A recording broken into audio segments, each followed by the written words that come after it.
le frère Daniel Marie, ici au couvent Saint-Antoine. Cette vidéo est faite pour les adolescents, pour leur expliquer la puissance et l'amour de l'Eucharistie. C'est une vidéo qui m'a été demandée, qui est faite pour le renouveau, la session du renouveau 2021, ici à Bruxelles et en Belgique. Et bienvenue aussi à tous ceux qui pourraient voir cette vidéo après, donc tous les adolescents de 12 jusqu'à 112 ans. Voilà, parce qu'on a tous besoin d'être édifiés, de nous rappeler ce que c'est que la puissance de l'Eucharistie. Et moi, je te dis tout de suite, chers jeunes ou chers adultes, mais là, cette vidéo est en particulier pour les jeunes, je te dis que l'Eucharistie, c'est ta montagne de gloire. C'est ta montagne de gloire. Tu t'ennuies parfois à la messe. Tu sais pas, ça m'arrive à moi aussi, mais tu le dis à personne. Hein. Parfois, ça m'arrive quand il n'y a pas une belle animation, ou bien quand je suis pas bien préparé, quand je suis mal luné, quand j'ai des obstacles. Alors, je voudrais te donner quelques petits trucs pour que tu montes sur la montagne de gloire quand tu es à l'Eucharistie. Alors, je vais m'aider un petit peu en regardant quelques notes que j'ai prises ce matin dans ma méditation. Et je te dis que la première chose à faire quand tu vas à la messe, c'est de te préparer à vivre un moment glorieux, de te préparer à vivre un moment magnifique. C'est le meilleur que tu puisses vivre. Quand tu vas à la messe, il n'y a pas d'autre endroit où tu puisses être meilleur que celui-là. C'est vraiment ta montagne de gloire. Là-dedans, tu vis un peu comme une adoration, tu vois.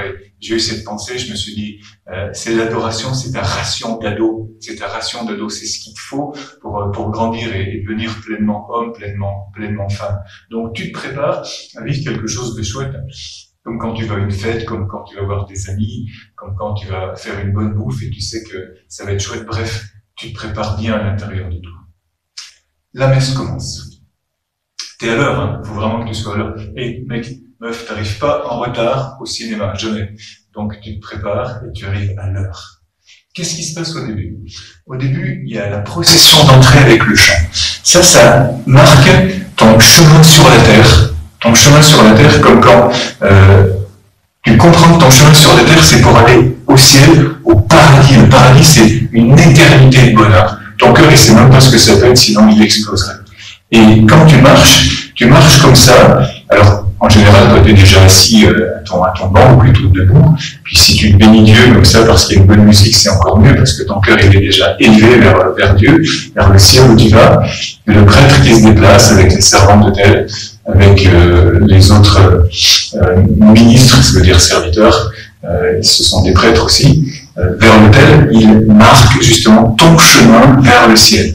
Et là, commence ton élévation, parce que je te répète, la messe, c'est ton élévation vers le ciel. Tu vas vers ta montagne de gloire. Bien. Alors ensuite, la messe commence avec le signe de croix pour nous dire qu'on est vraiment dans la présence de Dieu. Et à ce moment-là, tu vois, comme quand tu montes comme ça sur une montagne, à un certain moment, tu t'aperçois que tu es un peu fatigué, tu es un peu crevé, tu t'aperçois que peut-être que tu as pris trop de poids. Et là, tu t'aperçois que tu as le poids de tes péchés. Tu t'aperçois que tu as le poids de tes péchés. Alors, le prêtre, à ce moment-là, il te permet de déposer ces poids qui t'alourdissent trop pour monter vers la montagne de gloire. Donc, c'est le moment du Kyrie. Kyrie, ça veut dire Seigneur, prends pitié. Seigneur, ça veut dire que tu es vraiment Seigneur de ma vie. Hein. Je te dis pas juste comme ça. Tu es vraiment Seigneur de ma vie et tu as le pouvoir et l'autorité d'enlever ce poids qui est à l'intérieur de moi qui m'empêche de monter dans la montagne de gloire. Tu vois, c'est comme si tu prenais une bonne barre de céréales, quoi. En montant, tu vois, tu avais une bonne gourde de très bonne eau, même un coca si tu veux, peu importe, mais quelque chose qui te permet vraiment de reprendre des forces. Mais c'est la visite du Saint-Esprit de Jésus qui vient te toucher à l'intérieur de toi pour te restaurer. Et waouh! Là, à ce moment-là, quand tu as reçu le pardon, que Dieu Tout-Puissant nous fasse miséricorde, qu'il nous pardonne nos péchés, et nous conduise à la vie éternelle. Et en même temps, je te bénis à travers ça, cher jeune, pour que tu puisses continuer cette vidéo avec moi sans avoir trop de poids à l'intérieur de toi. Je te bénis tout mon cœur, vraiment. Et bien à ce moment-là, tu es dans la présence de Dieu. Et la présence, c'est un mot très important, parce que tu continues à marcher dans cette présence. Parce que pendant toute la messe, tu vas être dans la présence de Dieu, tu vas même lui tenir la main. Et alors, c'est le moment du Gloria. Le Gloria, c'est avec tous les anges, avec tous les saints qui sont dans le ciel, eh bien, tu bénis Dieu parce que tu es devant son trône sacré. Tu t'imagines arriver au paradis, Allez, pensez un tout petit moment. Allez, t'arrives au paradis, là, waouh, il y a des couleurs, de la musique, il y a des choses que tu n'as jamais vues, il y a la puissance, la gloire de Dieu, mais qui te glorifie à toi. Parce que la messe, c'est ta divinisation. Parce que pendant la messe, tu découvres qui tu es dans ton humanité, mais tu es divinisé pendant la messe. Tu peux rien rêver de mieux. Il n'y a aucun film, il n'y a aucune série, il n'y a rien, aucune imagination qui puisse égaler ça. Tu es petit à petit divinisé. Dieu est bien à l'intérieur de toi. Ça, c'est le glorieux. Il doit être vraiment glorieux, hein. Il doit être vraiment, vraiment glorieux. Écoute, si, et c'est pas le cas dans une session de renouveau, hein, mais si dans ton assemblée dominicale, c'est-à-dire dans ta messe du dimanche, c'est pas le top, prie pour qu'il y ait de meilleurs musiciens. Après, ça t'empêche pas de vivre la messe en profondeur, même si elle est très pauvre. Dis-toi toujours ça, parce que le centre, c'est Jésus, et c'est lui qui t'emmène sur la Sainte Montagne. Après, tout le monde s'assoit, comme les disciples sur la montagne, et on écoute Jésus. Alors, c'est la première lecture, c'est la parole de Dieu, c'est Dieu qui te parle. Écoute, hein, c'est hyper important. Dieu, il a des choses à te dire. Parole de Dieu, c'est Dieu qui te parle. Ensuite, il y a le psaume répond. Alors, le psaume, tout le monde répond la même chose, mais toi, avec ton cœur, tu réponds aussi quelque chose de particulier. On répond à Dieu. Le psaume, tu sais, tout ce qui se passe tout de suite après la première lecture. Et puis ensuite, il y a une deuxième lecture, parce que Dieu a beaucoup de choses à te dire. Et ensuite, il y a l'Alléluia, parce qu'on bénit Dieu, parce qu'il va venir nous visiter. Là, c'est Jésus. L'évangile, c'est Jésus directement, par sa parole. C'est tout ce que les évangélistes, les 4 évangélistes ont enregistré, justement, pour te dire quelque chose à toi. Mais dis-toi bien que cette lecture-là, même si tu l'as entendue 10 fois ou 100 fois, elle est nouvelle pour toi aujourd'hui, parce que c'est l'Esprit Saint qui travaille à l'intérieur de ton cœur pour te dire quelque chose de très très particulier, de très personnel, à toi, pour toi. Pourquoi? Parce que Dieu t'aime d'une façon personnelle. Dieu t'aime d'une façon individuelle, personnalisée au plus profond de ton être. Il te connaît, bien plus que toi-même tu te connais. Parce qu'il te dit, c'est extrêmement subtil à l'intérieur de ton être. Et de nouveau, on acclame cette parole de Dieu parce qu'elle nous remplit, parce qu'on entend tellement de choses qui ne nous servent à rien que quand on entend la parole, c'est notre âme qui accueille, parce qu'elle sait, notre âme, que là, à l'intérieur, waouh, c'est vraiment ça qui nous fait vivre. La parole est vivante, elle nourrit, elle est plus tranchante qu'une épée, à double tranchant même, tu vois, parce qu'elle pénètre la profondeur de ton âme et elle te met en vérité. Parce que parfois, t'en as marre de courir vers les mensonges. Tu vois ce que je veux dire, hein? Tous les mensonges, tous les masques qu'on se met dans les autres. Et en fait, quand on se retrouve tout seul, on se dit, en fait, qui je suis, quoi. Après, tout le monde s'assoit de nouveau, et après, Jésus explique la parole à travers le prêtre. Alors, écoute bien, ne te distrais pas, parce que là encore, Dieu a quelque chose d'important à te dire. Tu sais, moi, j'ai fait souvent l'expérience que une parole comme ça, qui m'a été donnée à droite ou à gauche, elle me sert toute la vie. Et surtout, dans le contexte de la messe, ce sont des paroles guides, qui te remplissent, qui sont pas des slogans publicitaires, c'est pas ça qui va t'aider. C'est pas des répliques fameuses dans une série ou dans un film, c'est pas ça qui va te donner la vie éternelle. C'est la parole de Dieu qui t'est expliquée à ce moment-là. Ensuite, sur cette parole, tout le monde se relève. Et sur la puissance de sa parole, nous proclamons notre foi, le credo. Je crois en Dieu, le Père Tout-Puissant. Et là, on dit des vérités éternelles et très antiques. Tu sais, le credo, il a été proclamé par l'Église au IVe siècle. Donc, il est très ancien, sur la base de la foi que Jésus nous a transmise dans les 1er, 2e et 3e siècles. Et ce credo, il a été tellement répété, intériorisé, que toi aussi, tu dois l'accueillir pour ensuite pouvoir le donner. Ensuite, il y a la prière. Parce que sur ce credo, sur cette foi, il y a la prière universelle. Alors, faut pas que ce soit non, je suis d'accord avec toi. Tu sais ce que serait le meilleur? C'est que ce soit toi qui fasses la prière. Ça, ce serait vraiment génial. Et que même en entendant les prières des autres, qui sont allés au micro, toi, tu puisses vraiment prier avec ton cœur. Si le prêtre y pense, c'est vachement bien. S'il y pense, il dit maintenant, on prie chacun pour nos intentions. Et moi, je remarque très souvent que les jeunes et tout le monde, on prie pas assez pour des trucs simples. T'as assez prié pour réussir tes examens. T'as assez prié pour réussir dans la vie. Dieu veut que tu réussisses tes examens, parce que Dieu veut que tu réussisses tout court. Dieu veut que tu réussisses dans tout ce que tu fais. Donc prie pour toi, prie pour les autres, et prie avec foi. Jésus dit, prie en croyant que ta prière est déjà exaucée. C'est comme ça que tu dois prier. Que tes rêves les plus fous, Dieu les connaît, qu'il veut les dévoiler par ta prière à l'intérieur de toi. Et ensuite, on passe à l'offertoire. Ça va tout de suite, toujours là? On passe à l'offertoire. L'offertoire, c'est le moment où on apporte les dons à l'autel. Mais offertoire, ça veut dire quoi? Ça veut dire qu'on offre. Il y a un chant souvent à ce moment-là, parce que le chant nous aide à grimper encore. Tu te rappelles que tu es en train de monter vers la montagne du Saint, vers la gloire, vers ta gloire, vers ton bonheur. C'est ça la messe. C'est rien d'autre. Dénonce, et je dénonce avec toi maintenant, au nom de Jésus, toutes les fausses pensées sur la messe, parce que tu t'es ennuyé, parce qu'on t'a dit des trucs faux sur la messe. Moi, je proclame que la messe, c'est ta montagne de gloire. C'est ta ration de don, encore une fois. C'est là où tu te réalises toi-même. C'est là où Dieu te dirige. Et tu aspires à ça et ne perds jamais ça de vue pendant la messe. Offertoire. On offre la vie de Jésus à travers le pain et le vin. Tu offres ta propre vie à ce moment-là. Alors c'est vrai que c'est souvent le moment de la quête de l'offrande, parce qu'on offre aussi ça, parce qu'on offre aussi quelque chose de matériel de soi-même, parce qu'on est fier aussi de participer à la vie de l'Église. C'est notre fierté à tous. De participer même financièrement à la vie de l'Église, pour l'Église, pour la vie des prêtres. Et les prêtres aussi, ils donnent aussi pour les pauvres. Ensuite, il y a la préface. La préface, c'est le moment où on dit « Le Seigneur soit avec vous et avec votre esprit. Élevons notre cœur. » Il faut que là, tu élèves ton cœur. C'est l'ascension qui continue. Nous le tournons vers le Seigneur. Rendons grâce au Seigneur notre Dieu. Cela est juste et bon. Et prononce ces paroles avec foi. T'ennuie pas. Si tu prononces ces paroles avec foi, tu t'ennuies pas. C'est comme à l'école, tu vois, 1 heure de cours que tu suivis comme ça, c'est interminable et tu regardes ta montre, ton GSM, toutes les 3 minutes et ça passe jamais. Si tu es dedans à fond, tu prends tout ce qui est bon et là, dans la messe, c'est là où il y a le meilleur de la vie. Nous nous tournons vers le Seigneur et les prêtres continuent en disant vraiment il est juste et bon, tout rentre de gloire, Seigneur, en tout temps, en tout lieu. C'est avec du feu qu'on prononce ça. Et puis à la fin, il y a le sang de tous.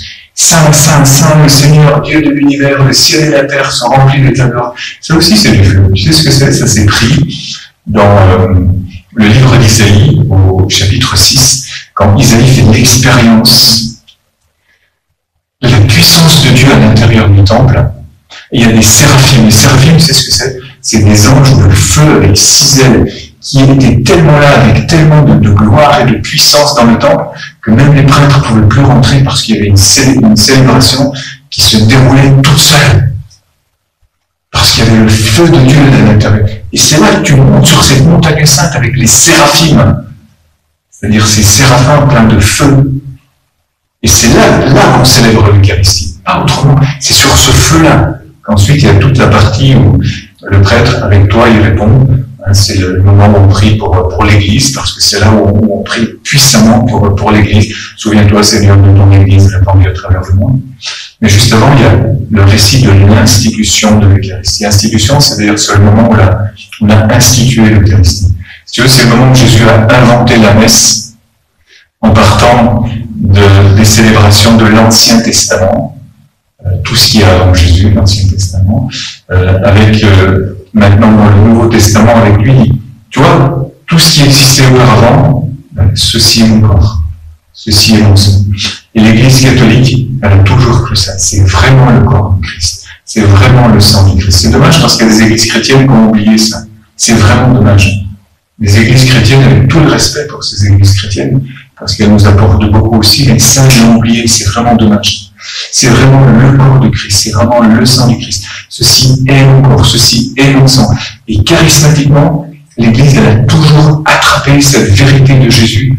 Et nous savons qu'ensuite, nous voulons garder Jésus dans le Saint-Sacrement, dans l'autel, dans le tabernacle, pour ensuite pouvoir faire l'adoration. Et on prie. Et ensuite, la messe continue. Tu sais, j'aime bien ce moment où le prêtre dit, s'adresse au Père, parce que dans cette prière, on est toujours tourné vers le Père. Et au Père, on dit, Père, par lui, par Jésus, avec lui et en lui, à toi, Dieu le Père Tout-Puissant, dans l'unité du Saint-Esprit, tout honneur, toute gloire, pour les siècles des siècles. Et là, ton amène, ça va être un amène de gloire. Hein. C'est-à-dire qu'on s'adresse au Père en disant, waouh, il n'y a rien de plus extraordinaire, c'est le sacrifice de Christ. Et c'est par lui qu'on peut te rendre gloire. C'est c'est le sacrifice de son corps et de son sang, c'est le sacrifice de sa vie, ce sont ses tortures et sa résurrection qui te rendent gloire, parce que par cela, bien, tu nous as sauvés. Ta gloire, c'est ça, c'est nous avoir sauvés au prix du sang de ton Fils. Et la messe, c'est le moment où nous renouvelons cette offrande, parce que dans la messe se renouvelle le sacrifice de Christ, non sanglant, mais tout aussi réel. Pourquoi? Parce que Dieu, qui est tout puissant dans les cieux, tout d'un coup, il se fait tout petit dans un morceau de pain. Et ça, c'est fou, c'est archi fou, ça fait péter le cerveau, ça fait exploser l'intelligence, si on voulait le comprendre. On ne peut pas le comprendre. Mais c'est ça, c'est la réalité. C'est Dieu qui se donne à ce moment. C'est tellement fou que Dieu ensuite se fait manger. Dieu se fait, il ne pouvait pas inventer un truc plus dingue. Tu sais, l'amour, c'est fou, hein. Si tu es amoureux ou amoureuse, tu fais n'importe quoi pour que ta bien-aimée ton bien-aimé. Tu fais n'importe quoi. Tu fais des trucs dingues. Et Dieu, il fait les trucs les plus dingues qu'on puisse imaginer. Il se fait manger, t'imagines? Et c'est réel, c'est bien réel. C'est à la fois un mystère et une réalité. Il est comme ça, Dieu. Il est élevé excessivement sur les cieux. Il est venu excessivement aussi sur la terre avec sa petitesse, avec son humilité. Et ensuite, on continue de louer, de bénir. Là, dans une assemblée charismatique, il y a beaucoup de paroles prophétiques qui existent. Tu sais, dans la messe des premiers temps, dans les messes traditionnelles, moi je suis un tradi, hein, dans les messes tradies, c'est-à-dire les messes des premiers siècles, la toute première tradition, il est écrit dans les textes des premiers et deuxième siècles, à ce moment-là, laissez prophétiser les prophètes autant qu'ils peuvent, parce que la présence de Jésus à l'intérieur de nous, eh bien, elle produit justement des paroles qui parfois sont dites à haute voix dans une messe charismatique, bien que tu vis à l'intérieur de toi-même parce que Dieu te révèle des choses. Et après la communion, un grand silence, le plus long possible, le plus long possible. Vraiment, la messe, elle ne doit pas être militée, mec, meuf. La messe, c'est, avec Jésus, c'est un temps où tu prends du temps. Tu prends du temps avec lui, tu l'accueilles, il vit en toi. C'est un moment d'amour fou, qui est que pour toi, qui est élevé jusqu'au ciel. Il n'y a plus de silence à ce moment-là. Et le silence après le bruit, après la tempête. Parce que ce bruit, cette tempête emmène le silence. Où tu es avec Dieu. Dieu te parle aussi bien dans la tempête que dans le silence. Il ne faut pas dire il parle que dans le silence ou il parle que dans la tempête. Non. Mais à ce moment-là, c'est le temps du silence. Tu es avec Dieu, tu es dans la paix, dans l'adoration avec lui. Ensuite, on termine la messe avec une bénédiction, avec une prière finale. Et ensuite, on est envoyé. Et tu vois, après, dans ta vie, tu restes dans cet état d'élévation. Tout ton être en fait mémoire. Alors bien sûr, tu retrouves la rue, tu retrouves les potes, tu retrouves les choses magnifiques et les choses difficiles, mais tu es sur la montagne sainte, tu es dans le royaume. Et tu restes dans le royaume. La messe, elle te positionne dans le royaume. Et tu restes positionné dans le royaume. Et pour y rester, eh bien, c'est avec Marie. Souvent, on fait un chant marial à la fin, ou pas, peu importe, c'est un chant d'envoi. Et donc, dans ce moment-là, tu restes dans la présence, dans la mémoire de Dieu. Et c'est ça ton bonheur, tu restes élevé sur la montagne sainte. Alors, pour terminer, je vais te bénir en demandant au Père éternel qu'il puisse te combler de ces dons de son esprit pour que tu puisses vivre la messe comme un moment archi-prophétique. Un moment où tu vis l'amour de Dieu dans ta vie. Un moment où tu montes sur la montagne sainte, c'est-à-dire au sommet de ton cœur, au sommet de ton intelligence. Et non seulement, mais même dans ton corps, parce que Dieu te redonne la force. L'Eucharistie, c'est un moment de guérison aussi, de délivrance. Et tu reçois cette force pour la porter autour de toi. Alors sois visité maintenant. Si tu veux mettre main sur ton cœur, toi qui me regardes, et sois visité maintenant au plus profond de ton être, au plus profond de ton intelligence, pour que la messe, ce soit ce moment que tu désires, parce que c'est le moment que Dieu désire pour toi, pour t'élever, pour te diviniser, pour te glorifier, par le nom puissant de Jésus-Christ. Amen. Amen. Dans la paix et dans la joie. Nous crions Jésus-Christ.